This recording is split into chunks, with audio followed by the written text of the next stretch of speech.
అందరికీ నమస్తే అండి. రాష్ట్రం మొత్తం తెలుగుదేశం పార్టీ కూటమి అధికారంలో ఉంది కదా! టీడీపీ, జనసేన, బీజేపీ కలిపి అధికారంలో ఉన్నారు. కానీ ఒక్క పొంగనూరు నియోజకవర్గంలో మాత్రం స్టిల్ ఇప్పటికీ వైఎస్ఆర్ కాంగ్రెస్ పార్టీనే అధికారంలో ఉంది. అక్కడ వైసీపీ వాళ్ళకే పనులు జరుగుతున్నాయి. అక్కడ అధికారులు రెవెన్యూ వాళ్ళు కావచ్చు, పోలీసులు కావచ్చు, ఇతర అధికారులు కావచ్చు, వైసీపీ వాళ్ళు ఏం చెప్తే అదే వింటున్నారు. తెలుగుదేశం పార్టీ వాళ్ళని పట్టించుకోవట్లేదు అని గతంలో కొన్ని సందర్భాల్లో నేను కొన్ని వీడియోస్ చేసినట్టు గుర్తు. అయితే దానికి బలం చేకూరుస్తూ ఈరోజు అక్కడ తెలుగుదేశం పార్టీకి సంబంధించిన కార్యకర్త రామకృష్ణ అనే కార్యకర్తను చాలా దారుణంగా హత్య చేశారు. ప్లస్ అతని కుమారుడు సురేష్ను కూడా కొడవలతో గాయపరిచారు. అతను కూడా వేసేపోయారు, తప్పించుకున్నాడు. ప్రస్తుతానికి సురేష్ ట్రీట్మెంట్ తీసుకుంటున్నాడు, రామకృష్ణ చనిపోయాడు. ఇక్కడ కొసమెరుపు ఏంటంటే ఈ రామకృష్ణ కొన్ని రోజుల కిందటే పోలీసులకు కంప్లైంట్ చేశాడు, నాకు ప్రాణహాని ఉంది, నన్ను కాపాడండి అని. పోలీసులు లైట్ తీసుకున్నారు.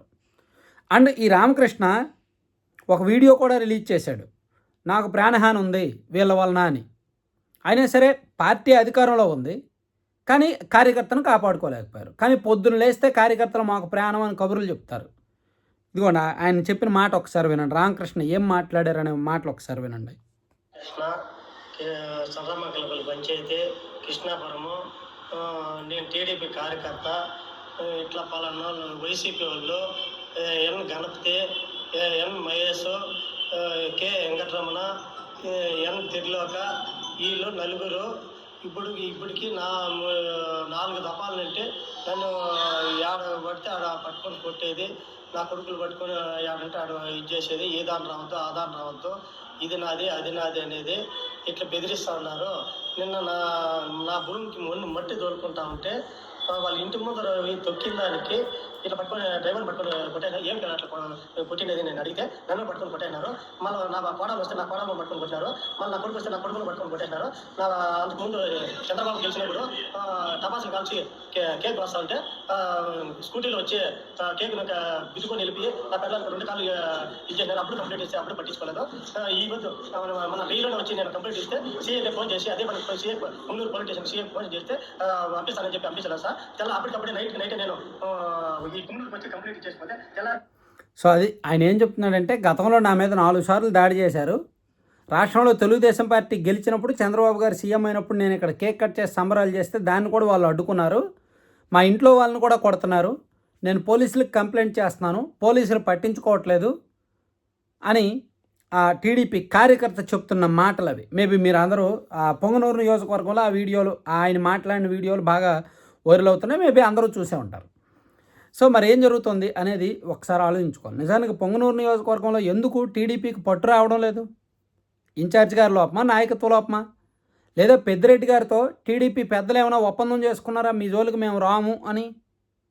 పెద్దిరెడ్డి గారితో ఏమో కొన్ని ఆరోపణలు అయితే ఉన్నాయి, కొన్ని అనుమానాలు అయితే ఉన్నాయి. పెద్దిరెడ్డి గారికి టీడీపీ పెద్దలకి సంథింగ్ రిలేషన్స్ ఉన్నాయని కొన్ని అనుమానాలు చాలామందిలో ఉన్నాయి. మేబీ ఇప్పుడు ఇవన్నీ చూస్తుంటే అదే నిజమనిపిస్తోంది. ఎందుకంటే పొంగనూరు నియోజకవర్గంలో గత 5 ఏళ్లలో చాలా తప్పులు జరిగాయి. ఇప్పుడు గుడివాడలో జరిగిన దాని మీద ఎంక్వైరీ వేస్తున్నారు, విజిలెన్స్ ఎంక్వైరీ. గన్నవరంలో జరిగిన దాని మీద ఎంక్వైరీ వేస్తున్నారు. అలాగే చాలా నియోజకవర్గాల్లో జరుగుతున్న వాటి మీద ఎంక్వైరీ వేస్తున్నారు. మరి పొంగనూరు నియోజకవర్గంలో జరిగిన వాటి మీద ఎంక్వైరీ ఎందుకు వేయట్లా? ఇక్కడ వైసీపీ అధికారంలో ఉన్నప్పుడు ఇది రైతులకు, పాల రైతులకు తక్కువ డబ్బులు ఇచ్చారు. పెద్దిరెడ్డి గారి డైరీ నుంచి రాష్ట్ర వ్యాప్తంగా ఒక రేటు ఉంటే ఇక్కడ మాత్రం పెద్దిరెడ్డి గారి డైరీ చాలా తక్కువ రేటు ఇచ్చింది, పాల రైతులను దోచుకున్నారు అప్పుడు టీడీపీ వాళ్ళే ఆరోపించారుగా. మరి దాని మీద దర్యాప్తు చేయొచ్చుగా, పాల రైతుల నుంచి ఇప్పుడు కంప్లైంట్ తీసుకోవచ్చుగా అవకాశం ఉంటే. అలాగే ఈ నియోజకవర్గంలో అనుమతులు లేకుండా, ఎన్జిటి అనుమతులు లేకుండా, ప్రభుత్వ అనుమతులు లేకుండా, రైతుల నుంచి అధికారికంగా భూసేకరణ చేపట్టకుండా బలవంతంగా వాళ్ళ దగ్గర నుంచి భూములు లాక్కొని ప్రాజెక్ట్ కట్టారు. దాన్ని ఎన్జిటి కూడా తప్పు పట్టింది, ప్రభుత్వం ఏమో ఎన్జిటికి ఫైన్ కట్టింది. మరి దీని మీద ఎంక్వైరీ వేయొచ్చుగా, ఎంక్వైరీ చేయొచ్చుగా, ఎందుకు చేయట్లా? ఇలాంటివి చెప్పుకుంటూ వెళ్తే 100 చెప్పొచ్చు. నాకు చెప్పే సబ్జెక్ట్ ఉంది, మీకు వినే ఓపిక ఉండకపోవచ్చు. అందుకే నేను 100 చెప్పక్కర్లా, 2 ఉదాహరణలు చెప్తున్నా. ఇటువంటివి చాలా ఉన్నాయి. వీటి దేని జోలికి కూడా కూటమి ప్రభుత్వం అధికారంలోకి వచ్చాక వెళ్ళట్లా. సరే వెళ్ళకపోతే లేదు, ఏదో వాళ్ళు కాంప్రమైజ్ అయ్యారు అనుకుందాం. కాంప్రమైజ్ అయితే అయ్యారు. మరి కార్యకర్తలను పొట్టను పెట్టుకుంటే ఎలా? కార్యకర్తలను టార్గెట్ చేస్తే ఎలా? కార్యకర్తలు ప్రాణాలు పోతున్నా సరే పోలీసులు పట్టించుకోవట్లేదంటే మరి దాని అర్థం ఏంటి? పోలీసులు ఎవరి కోసం పనిచేస్తున్నట్టు? అట్లీస్ట్ న్యూట్రల్గా పనిచేసినా సరే ఆ కంప్లైంట్ వచ్చిన వెంటనే పోలీసులు సీరియస్గా తీసుకునేవాళ్ళు. అరే ఇక్కడ అధికార పార్టీకి చెందిన కార్యకర్తకు అండ్ ప్రతిపక్ష పార్టీకి చెందిన కార్యకర్తకు వేరు వేరు రూల్స్ ఉండవు, ఇద్దరికీ ఒకటే రూల్స్. పోలీసులు న్యూట్రల్గా వ్యవహరించినా అతను బతికేవాడేమో బహుశా. పోలీసులు టీడీపీకి వ్యతిరేకంగా వ్యవహరించి ఉండాలి, లేదా వైసీపీకి అనుకూలంగా వ్యవహరించి ఉండాలి. అందుకే అతను అంత దారుణంగా గురయ్యాడు. ఇది అంటే ఈ 3-4 నెలల కింద కూడా కొన్ని వచ్చాయి. పొంగనూరు నియోజకవర్గంలో జరుగుతున్న వ్యవహారాల మీద పార్టీ పెద్దలకు కంప్లైంట్స్ వెళ్తూనే ఉన్నాయి. అంతెందుకండి, పార్టీ ఇటీవల ఎప్పుడు లాస్ట్ ఇయర్ ఎన్నికలకు ఒక 7 నెలల ముందు అనుకుంటా చంద్రబాబు గారు అక్కడికి వెళ్ళినప్పుడు రాళ్ళదాడి జరిగింది కదా. అప్పుడు పొంగనూరు నియోజకవర్గంలో 179 మంది మీద నాన్ బెయిలబుల్ కేసులు పెట్టారు కదా. ఆ కేసులు తీశారా? ఇప్పటికి తీలా. ఇప్పటికీ ఆ కార్యకర్తలు బెయిల్ మీద ఉన్న కార్యకర్తలు ఇప్పటికీ వాయిదాలకు వెళ్తూనే ఉన్నారు. వాళ్ళకి లీగల్ హెల్ప్, న్యాయ సహకారం లేదు, ఆర్థిక సహకారం లేదు, కనీసం ఎథికల్ సపోర్ట్ లేదు, మారల్ సపోర్ట్ లేదు, పొలిటికల్ సపోర్ట్ లేదు, ఏమీ లేదు. పెద్దిరెడ్డి గారి బాధితులు ఆ నియోజకవర్గంలో వందలాది మంది ఉన్నారు. వాళ్ళెవ్వరికీ కూడా కూటమి ప్రభుత్వం వచ్చిన తర్వాత కనీస ఉపశమనం లేదు. మరేం జరుగుతున్నట్టు? పొంగనూరు నియోజకవర్గాన్ని వదిలేశారా? ఈ రాష్ట్రంలో 174 నియోజకవర్గాల్లో మాత్రమే కూటమి అధికారంలో ఉంది, ఆ నియోజకవర్గంలో మాత్రం కూటమికి సంబంధం లేదని వదిలేశారా? అక్కడ కార్యకర్తలని ఎవరి మానాన వాళ్ళు పొమ్మను వదిలేశారా? కానీ మైక్ పట్టుకుంటే చాలు, కార్యకర్తలే మా ప్రాణం, కార్యకర్తలే మాకు రక్ష, కార్యకర్తలే అది ఇదని అంటారు. ఇక్కడేమో ప్రాణాలు పోతున్నాయి.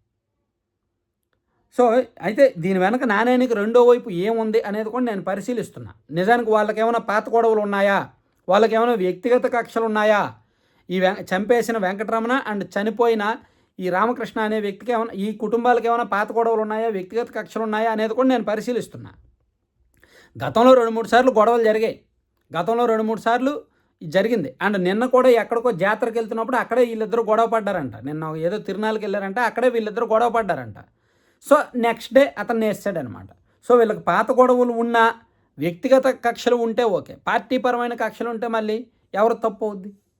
సో ఏదైనా సరే వీళ్ళని టీడీపీ వైపు చూపిస్తున్నాయి, టీడీపీ పెద్దల వైపు చూపిస్తున్నాయి. పొంగనూరు నియోజకవర్గంలో కనీసం బాధ్యత తీసుకోవట్లేదు అనమాట. Thank you.